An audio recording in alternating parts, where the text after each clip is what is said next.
Hey guys, welcome to another episode of the Rocket Chiro Podcast, a business and marketing podcast for chiropractors. My name's Jerry. I'm your host. I'm a former chiropractor. I help chiropractors now with websites and local SEO. I help new chiropractors get started. I help stuck chiropractors get unstuck, and I host this little podcast. Today, we are going to talk about what makes a bad chiropractic patient and why you should be aware of it. Several years ago, I got invited over to Logan. I don't remember what the group was, but I got invited over to Logan to speak to one of their clubs about pretty much anything I wanted. And the thing I decided to talk to them about was understanding who you are trying to market to. Like, who are you trying to help? And it sort of goes into this idea because one of the things I asked was, like, who's not a good fit for your practice?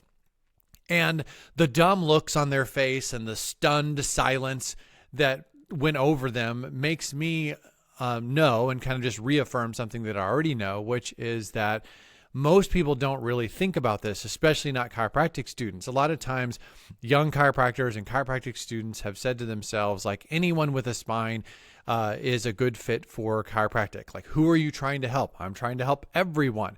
I don't have a specific person in mind. That's bad marketing. And it's also not true.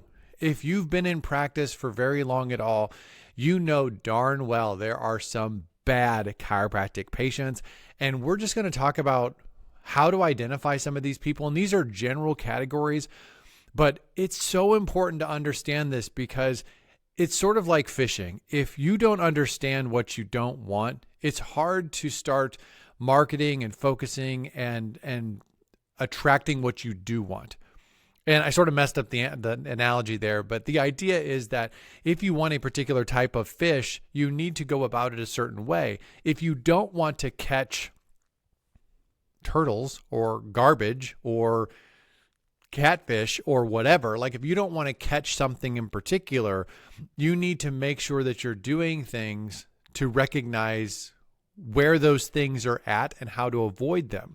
And so that's what we're going to talk about on this podcast. I think this is going to be sort of fun because we get to dog on people that are just bad fits for our practice. And you don't ever get to say this stuff out loud. So I'm going to tell you what makes a crappy patient. That's what we're going to talk about. Now, before I get too far into that, I do want to say, if you want a better chiropractic website, reach out to me through Rocket Chiro. I'd be happy to help you. If you want help with local SEO, specifically with the Google Maps, I'm looking into some of the AI stuff, and everybody keeps asking me about that. The AI stuff is really interesting because there are a bunch of people that are trying to get out on the forefront of that from a search standpoint. And they're trying to position themselves as experts. Like, oh, like we know exactly how to get you to rank well on AI and all this other stuff. I'm pretty convinced that at this moment in time in October of 2025, that anyone who's kind of saying that they're an expert on that is just saying that. There's a lot of unknown. There are some things we do know. There are some things that we are testing.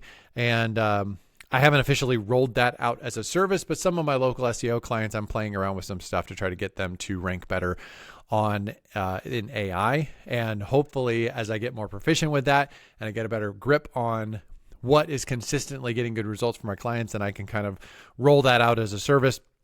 But for now, it's just something that I do along with the Google Maps, sort of playing it around and trying to help my existing clients. But regardless, if you want to show up well in the Google Maps and you want to show up better in local search, I can help you with that. If you want to go beyond the podcast, you're getting new, you're getting started, you're feeling stuck. I hear from chiropractors all the time that fit into that category, and they'll ask me like, hey, how's your coaching, or how is next step? And I'm just getting started and I'm not sure what to do. Yeah, that's what it's for. So that's what Next Step is designed for. It's not something that you have to commit to for years on end. It's just a month-to-month thing. It's a library of information that goes more in depth than the podcast. You also get access to me if you want to email me or text me and ask me a specific question. I'll get back to you because you are a Next Step client of mine. That can all be found at rocketchiro.com. Also, like I always say, if you want me to look at your website and SEO, you're not a client of mine, you just want me to look at your stuff and give you some recommendations, I'm happy to do that for free if you request a website and SEO review. I'll be happy to look at your stuff. All right, so this is not in any particular order, but we're just going to talk about what a bad chiropractic patient is. And the honest answer is that what makes a bad patient for some chiropractors isn't going to be a bad patient for someone else. So these are just general categories, and how you apply them specifically is going to be different for you versus what it would have been for me or what it would be for somebody else. Now, some of these are generally going to be true. The first one we're going to talk about is people that are contraindicated for care. Things like fractures, dislocations, severe osteoporosis, malignancies, infections, spinal cord compression, some vascular disorders. There's a list of things. This doesn't necessarily, and I know some of the more philosophical chiropractors are going to be like, adjust people anyway. I think that there are, at bare minimum, there are medical reasons why chiropractic might not be the appropriate thing right now. There are also reasons that chiropractic would definitely not be the only thing you would do. If somebody would come to you and they would have something going on, then you're like, oh, yeah, I think you'd probably benefit from chiropractic, but that you should go to the ER for. So there's a little bit of that. I do think that there are some people that the responsible thing to do, I think there are a lot of times people show up to the chiropractor and the responsible thing to do is to send them to somebody else and get the more immediate, urgent thing taken care of. There are also some people that have health conditions that just really make them a bad fit for what you do specifically. And we'll actually get into that as a separate category. But this would fall into, not everybody with a spine is a good patient because some people have issues going on that require care that goes beyond what a chiropractor would do. Number 2, which is my favorite category, is people who can't pay. This sounds heartless, but the bottom line is you are running a business. You are not running a charity unless you're actually running a charity and you have funding somewhere else. As a chiropractor, people do have to be able to pay you. And if they can't pay you, you can't run a business on people that can't pay you. This is one of the things I brought up with the students that I talked to is I asked them like, hey, who's not a good fit for your practice? And the first thing I said, because nobody could say anything, like they can't wrap their brain around that concept. I said, well, what if nobody has any money? And then it's like you immediately feel bad because it's like, oh, I feel bad for someone who doesn't have money. I'm not saying that you don't have a plan in place to help people who are less fortunate. I'm saying that if you run your practice on people who can't pay, you are not going to have a practice for very long. And this also falls into the category of people who just want you to accept their insurance. And I didn't actually put this as its own separate category like the insurance people. But there are some people, and it's sort of an old world thing, and maybe it doesn't exist as much anymore, but there are people that just think like, oh, I have insurance. I'm going to give you my insurance. I'm not going to have to pay anything out of pocket. Like that's silly. Like that world doesn't exist anymore. And people who want you to live in that world are asking you to commit insurance fraud. And I would throw them into the category of people who can't pay or won't pay. And sometimes people that drive the nicest cars are the ones that don't pay. Like I don't think you should assume what someone can and can't pay. But you can't run a business that way. Here's something I will say about that. What I did in my office, and I'm not telling you to do this, I'm just telling you what I did, is I'm sort of a bleeding heart. Like if somebody comes to me and they say, oh, I'm having a hard time. Like I grew up in a very middle-class family that had to make financial decisions. Like my mom and dad went without because they wanted my brother and I to have some things.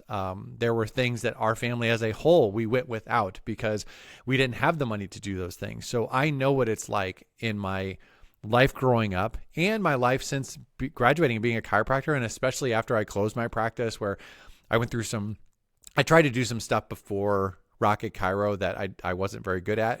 And I never talk about it in the podcast, but I ended up going through some pretty rough stuff financially.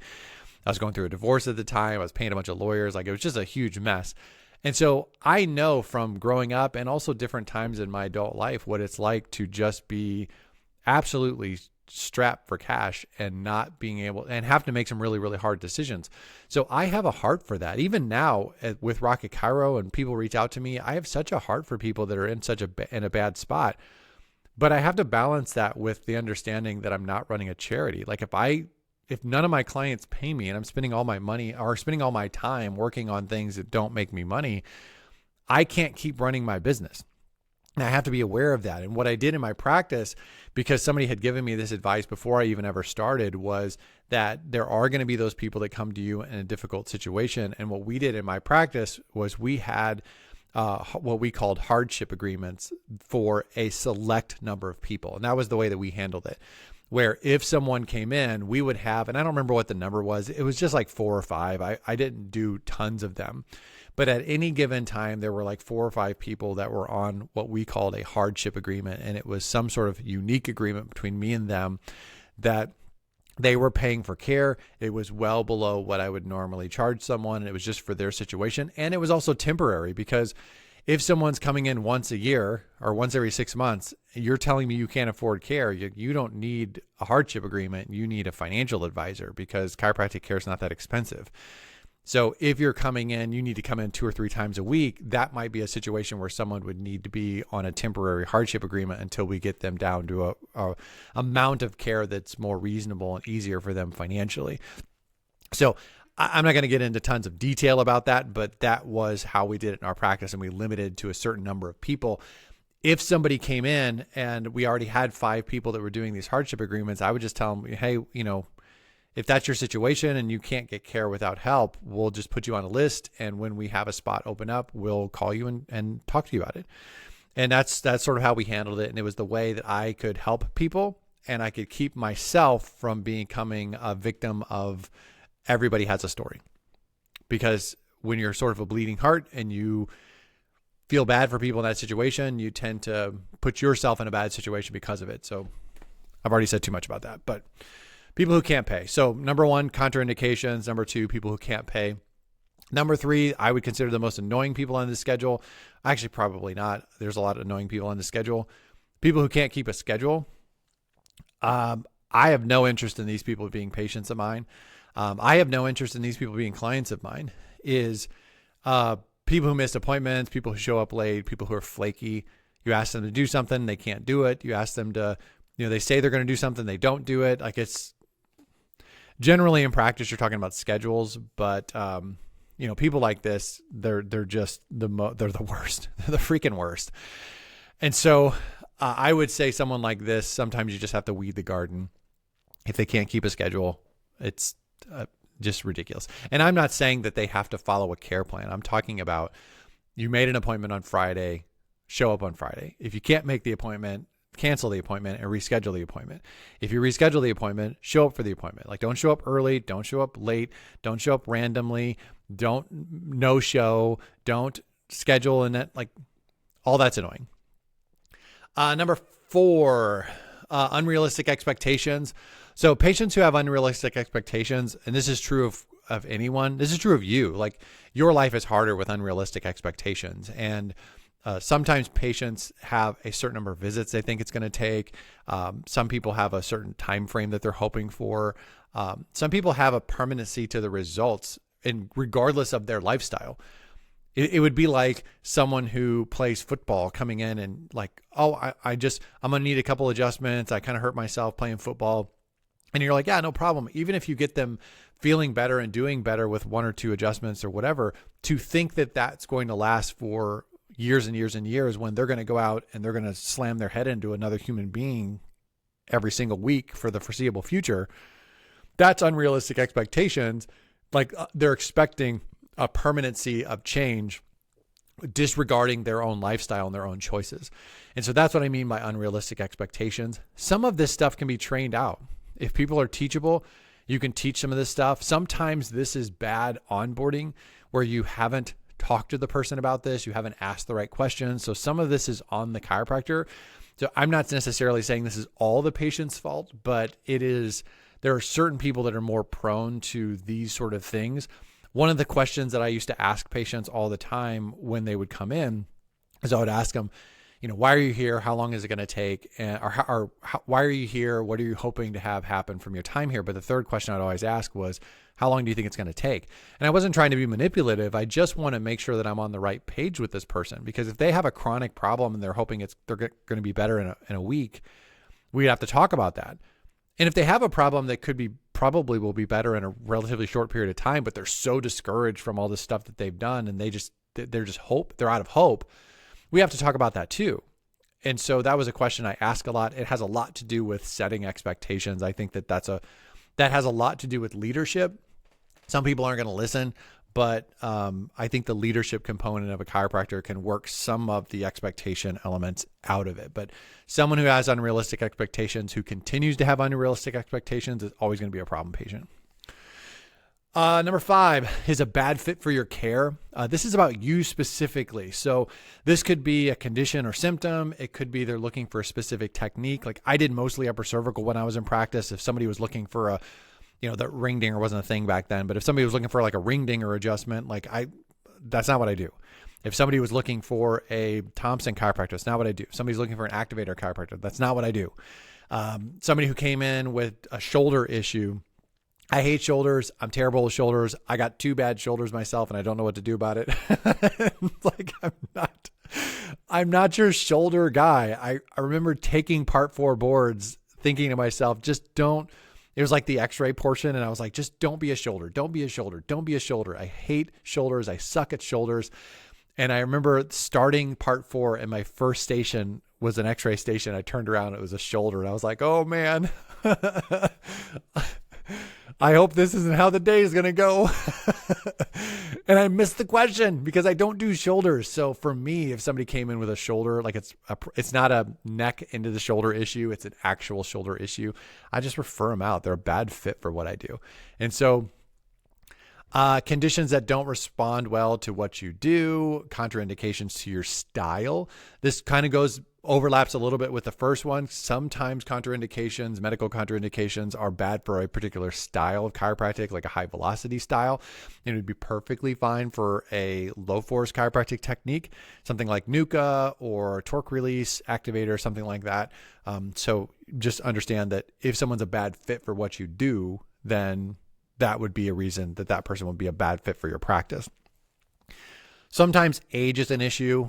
There are chiropractors who don't treat kids or don't want to deal with Medicare, and they just don't deal with anyone over 65. Age could be an issue. Philosophical mismatch. If somebody is looking for a wellness chiropractor and you're more of an acute care chiropractor, that's a problem.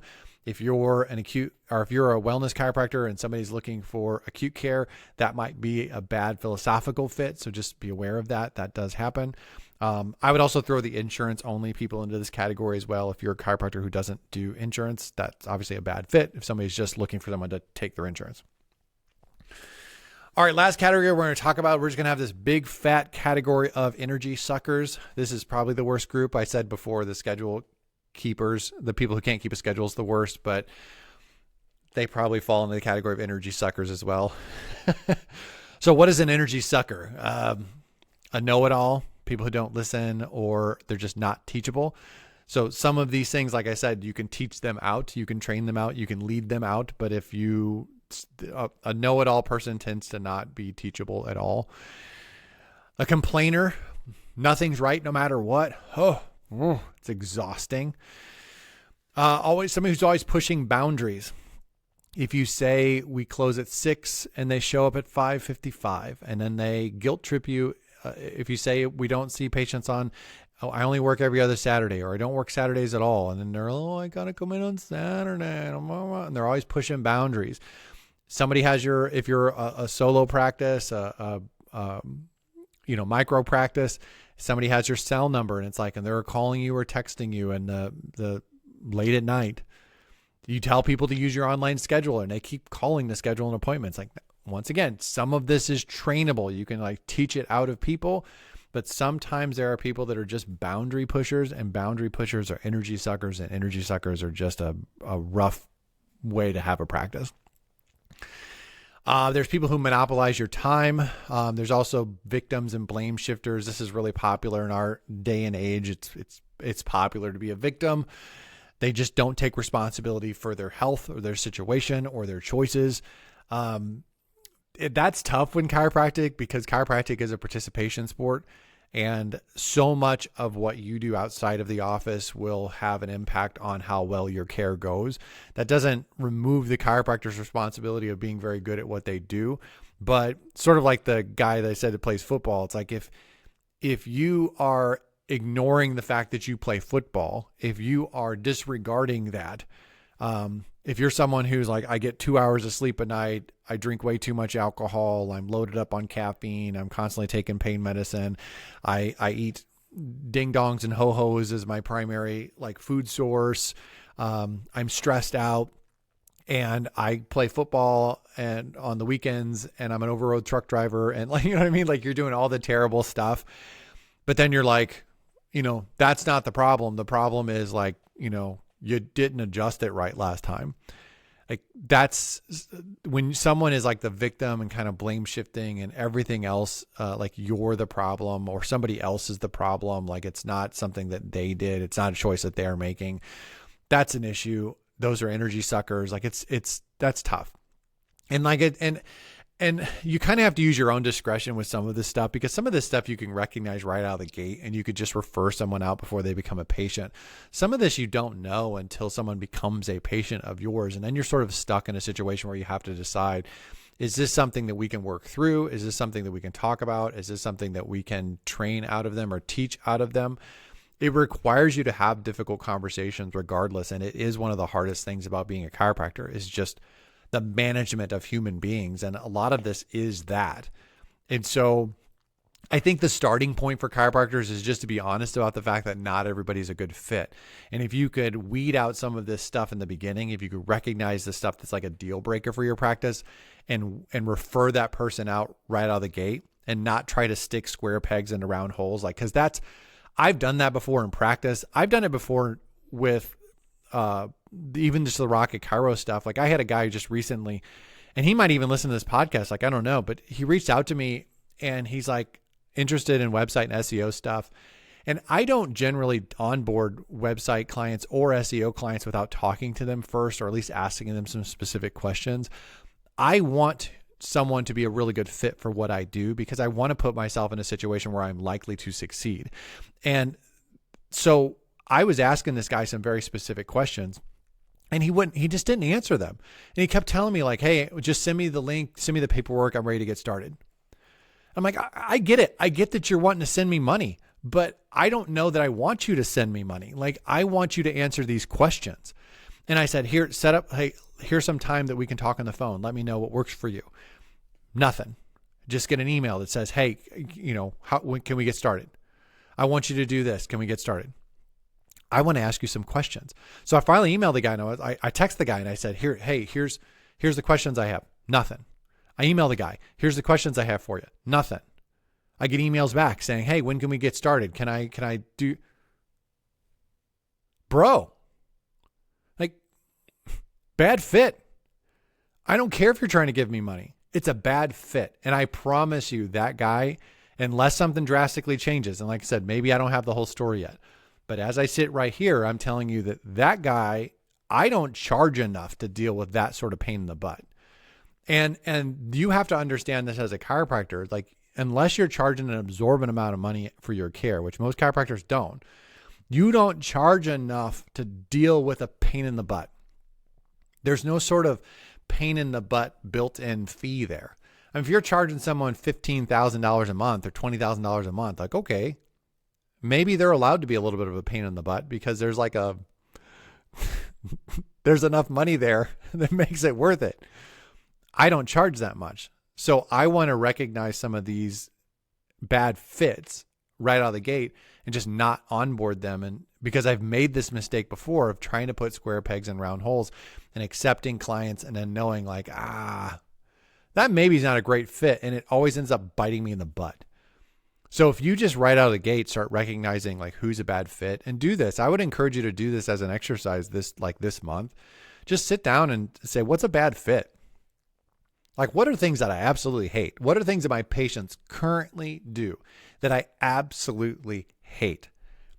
That these are some of the things that when this comes across our table, like, we're going to just say, hey, let's just punt on this as early as possible. Or let's figure out how to have some of these difficult conversations and sort of start training people to not be that way. You'll love your practice more if you do a little weeding of the garden, if you do a little preemptive weeding and you do a little current weeding. And sometimes the end result may be that you have to let people go.